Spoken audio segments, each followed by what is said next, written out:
Obra Jornada dos Anjos, de Sandra Carneira, pelo Espírito Lúcius. Capítulo 46. Stephanie preparava o almoço. O correr dos anos e as diversas dificuldades pelas quais passara já havia embranquecido a maior parte dos seus cabelos. Escutou o chamado do filho. Era a única pessoa capaz de conversar com ele e entender o que dizia. Nem mesmo Eric tinha condição de se comunicar a tal ponto com o filho. Ela se aproximou e indagou. O que foi, Daniel? Tentou traduzir a fala quase incompreensível. Quer saber o que está acontecendo, não é? Enxugou as mãos, puxou uma cadeira e sentou-se ao lado do filho para explicar. Nosso país está em guerra, uma guerra estúpida, entre os estados do norte e alguns outros que se rebelaram no sul. Por cá, por quê? Procurou confirmar o que ele dizia. Ele aqueceu com a cabeça e ela prosseguiu, com o olhar cansado, soltando um fundo suspiro. Não entendo muito bem, mas parece que o principal problema são os escravos. Os sulistas querem continuar tendo escravos e nós aqui do norte não. Após tentativa frustrada de expressar o que pensava e sentia, Daniel rugiu irritado. Ela ergueu-se e falou, olhando firme para o filho. Se vai começar a urrar de novo, volto para o que estava fazendo. Sabe que nós dois precisamos ter paciência, do contrário, não conseguimos nos entender. Daniel esforçou-se para se acalmar e ela, ao vê-lo mais controlado, disse: sei que também não gosta dos negros. Já percebi o modo como olha para eles quando vem auxiliar seu pai na lavoura. Levantando-se e voltando para a mesa onde preparava a refeição, continuou: temos de aprender a respeitá-los. No norte a maioria é livre, mas muitos conseguem fugir do sul e vêm parar aqui, quase mortos. Era o início do mês de maio de 1861 e a situação no país estava tensa. Abraham Lincoln acabara de ser eleito presidente do país, o que desagradara sobremaneira os estados do sul, que então se rebelaram e declararam-se desligados da União. Os mais atentos pressentiam que algo estava por acontecer. Stephanie silenciou e concentrava-se no preparo da refeição, quando Eric entrou ofegante. A esposa virou-se e o fitou. O que houve? Que tumulto é esse lá fora? E apontando o filho com a cabeça, prosseguiu. Daniel está aflito, querendo entender o que se passa. Eric, que agora já respirava com mais calma, respondeu.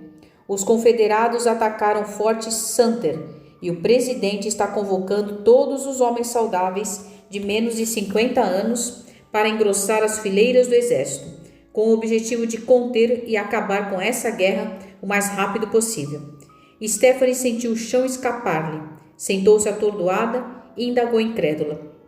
Então estamos em guerra? É uma guerra civil, Stephanie. Faltou-lhe o fôlego e ela tentou inutilmente manter o controle. Diante do pranto a que se entregou, o marido abraçou-a com força e pediu. Precisa ficar firme, meu amor, para poder tranquilizar Daniel. Olhe como já está agitado. Ele depende muito de você para ficar bem. Depois de ligeira pausa, ele aduziu. Vamos, confie. Logo estarei de volta. E por que você deve ir? Já tem praticamente 50 anos. Tenho 48, que me coloca dentro da convocação do presidente. Não posso me negar. Outros, até mais velhos do que eu, estão indo, em favor da democracia, como diz o presidente. Sentindo forte aperto no peito e tomada de repentino pavor, ela abraçou o marido e pediu veemente. Não vá, Eric, por favor. Nós precisamos de você aqui. Eu preciso de você. Não nos deixe, por favor. Eric abraçou a esposa, procurando acalmá-la. Quando bateram à porta, ela agarrou-se ainda mais ao marido e implorou. Não abra. Não importa quem seja, não abra. As batidas tornaram-se mais fortes e Eric afastou a esposa com gentileza. Abriu a porta para encarar um soldado armado. Senhor, partiremos ao anoitecer. Aqui está o uniforme que deverá usar. Tomando a indumentária nas mãos do soldado, ele respondeu, obrigado, estarei pronto antes de anoitecer. O soldado retirou-se e Eric dirigiu-se à esposa. Não há nada que eu possa fazer, estamos convocados. Stephanie sentou-se e, debruçando a cabeça sobre os braços, chorou amargurada. Sentia as forças esvaírem-se de seu corpo. O marido abraçou-a e guardou silêncio. Depois, ajoelhou-se e, erguendo seu rosto, falou gentil, inspirado por Geórgia. Confio em você na minha ausência. Sei que saberá tomar as decisões certas, as melhores atitudes. Você cresceu muito ao longo desses 19 anos, minha querida. Veja como se transformou em uma esposa, dona de casa e mãe dedicada. Superou dificuldades, preconceitos e medos. Aprendeu a lidar com sua faculdade de ver e falar com os espíritos e tornou-se uma mulher mais madura. Está fazendo excelente trabalho com Daniel. Não foi fácil passar por tudo o que enfrentou. Tem sido assim porque você está comigo. Ela rebateu entre lágrimas. Só com você posso fazer o que tenho feito. Você é minha força, Eric. Sem você não saberei. Ele colocou o dedo nos lábios da esposa. Não diga isso. Você vai continuar tudo o que está fazendo. Eu estarei sempre com vocês em pensamento, mesmo que longe fisicamente. Vamos nos unir em nossas orações e Deus haverá de nos manter ligados. Por favor, Stephanie, prometa que não vai desanimar, um dia sequer. Só com essa promessa poderia ir em paz. Envolvida por Geórgia e por outros espíritos amigos que amparavam a família, ela, num esforço imenso, respondeu: Eu prometo.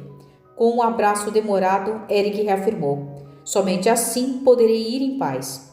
Em seguida, abraçou o filho e pediu, fitando-o bem nos olhos: Daniel, enquanto eu não estiver aqui, quero que se esforce ainda mais e faça o que puder para colaborar com sua mãe. Mantenha-se calmo, por favor, meu filho. Ela precisa de você. Enquanto eu estiver fora, vocês terão um ao outro. Por favor, ajudem-se. Demonstrando que compreendia o pai, Daniel, com os olhos rasos de lágrimas, moveu a cabeça afirmativamente.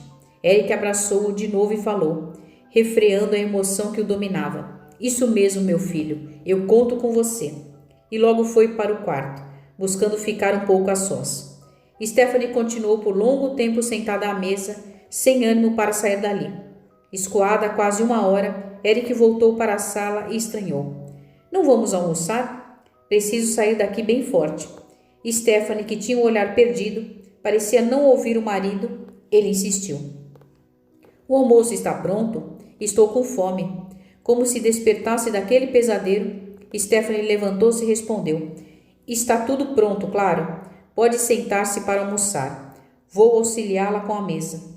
Durante a refeição, Eric fez o possível para comer normalmente, enquanto Stephanie, depois de alimentar o filho, ergueu-se e foi para a pia. O marido indagou. Não vai comer nada? Mais tarde. Eric ficou em silêncio. Sabia que, como ele, Stephanie se empenhava o mais que podia para evitar o desespero. Cada segundo que passara era como uma lança penetrando o coração dela. Como nunca em toda a sua vida, desejou que o tempo parasse naquele momento. Não suportava pensar que dentro em pouco viria seu marido sair, partindo para uma guerra, em algum lugar distante de casa. Os dois juntos prepararam uma pequena mochila com os pertences essenciais que deveria levar e ele colocou ali também a Bíblia. Sentindo a hora se aproximar, Stephanie não conseguia conter o pranto incessante que rolava silencioso pelo seu rosto. Sua dor era profunda. Eric despediu-se do filho com um longo abraço. Depois, ela o acompanhou até a varanda e o abraçou com extremado carinho. Beijou-lhe a face, depois a testa, depois os lábios e pediu: Cuide-se, meu amor, e lembre-se de que eu o amo mais do que tudo. Você é a luz da minha vida. Ele limpou as lágrimas que desciam pela face da esposa e insistiu: Seja forte, Stephanie. Confie em Deus. Vou tentar, Eric. Não posso compreender por que essa guerra estúpida está acontecendo, mas vou tentar. Lembre-se de que Deus nada tem a ver com o desatino dos homens. Essa guerra é estúpida, concordo, e é uma guerra feita pelos homens. Só que Deus permite. Ele nos deu a liberdade que nos é tão preciosa. Faça bom uso dela, Stephanie. Buscando no íntimo todo o vigor possível, ela afirmou: Eu farei, querido. Eric beijou-a e se despediu. Enquanto a carroça transportando os recém-recrutados partia, Stephanie fixou o olhar no marido até sua imagem se tornar invisível. Sentindo a dor mais profunda que jamais experimentara, olhou para o céu, depois ajoelhou-se na varanda e pediu: Por favor, meu Deus, dê-me forças. Geórgia sustentava a filha do coração, com intensas energias para que não desfalecesse.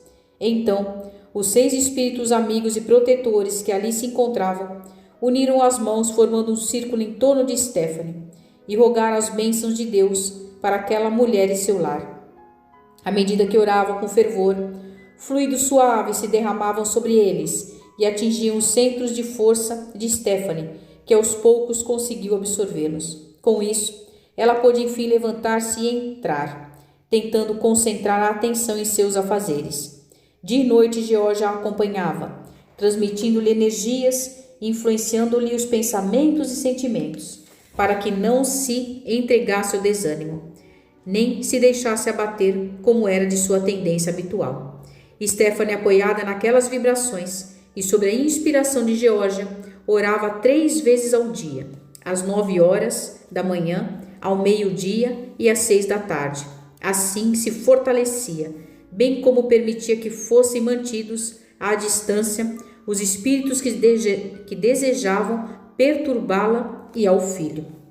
Entretanto, tão logo Eric partiu, Núbia orientou seus servos a tudo fazerem para destruir aquele lar, com o objetivo de resgatar o domínio sobre Constantino. Também eles notavam as sutis transformações que ocorriam com Stephanie, percebiam mudanças reais acontecendo em seu campo espiritual e isso lhes desagradava muito. Núbio bateu com violência na mesa e gritou: "Quero que a destruam. Não admitimos ninguém despertando por lá.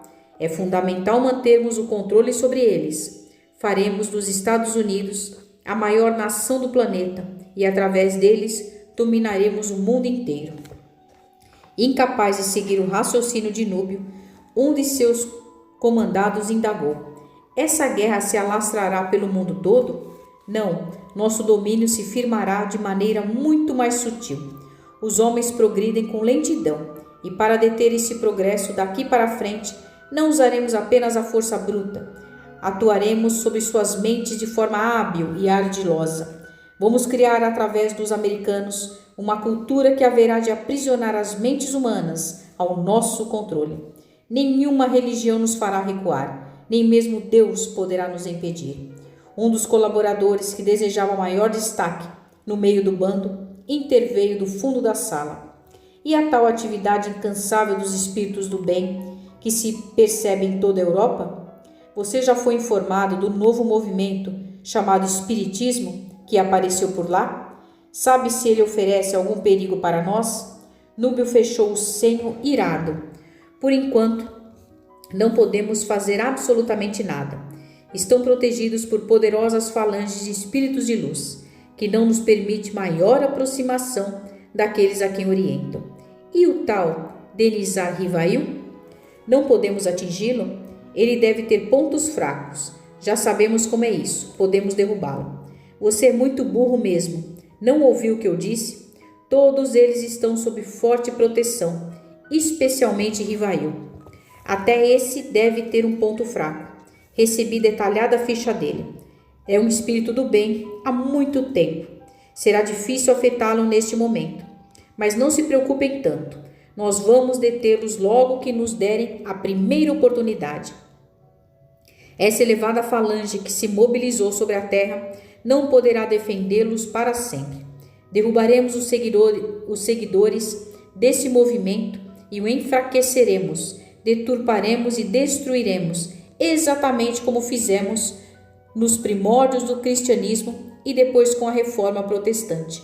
Não se preocupe.